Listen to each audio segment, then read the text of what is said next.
Басқосуда рухани жаңғыру бағдарламасын іске асыру кезіндегі жобалық тәсілді пайдаланудың теориялық және практикалық аспектілері жайында айтылды. Мамандар тәрбие және білім атамекен рухани қазына, ақпарат толқыны сынды бағдарламаларына арнайы баяндама жасап, түсіндірме жұмысын да жүргізді.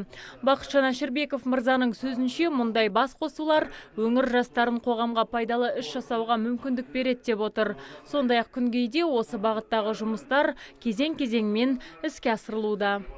Қоғамдық сананы жаңғырту бағдарламасы бұл жобалық менеджмент тәсілімен жүргізіледі. Мынау слайдтан көріп тұрғандарыңыздар дәстүрлік менеджмент пен жобалық менеджменттің айырмашылықтары. Бұл жерде енді жобалық менеджменттің ерекшелігі бұл енді жеке жоба ретінде жүзеге асырылады. Бұл уақытша сипаттағы іс-шара.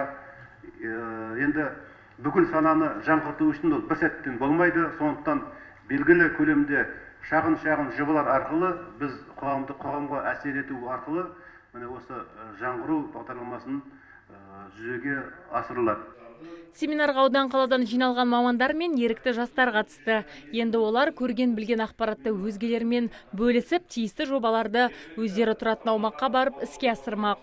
Осылайша белгілі көлемде шағын жоба арқылы жаңғыру бағдарламасы жүзеге асады деп жоспарланған. Жергілікті бастамалар картасы базалық жобасының мақсаты азаматтардың бастамалары мен өңірлік деңгейдегі әлеуметтік мәселелерді шешу, оған мемлекеттік органдарда бизнес форум, үкіметтік емес ұйым өкілдері және еріктілерді, демеушілерді, азаматтарды тарту. Шара соңында қатысушыларға рухани жаңғыру бағдарламасы бойынша нұсқаулықтар таратылды. Ұйымдастырушылар енді мұндай жиынды өңірдегі барлық сала мамандар арасында өткізуді жоспарлауда. Азиза Мадияр, Талғат Қырғызалиев, ТВК телеарнасының жаңалықтар қызметі.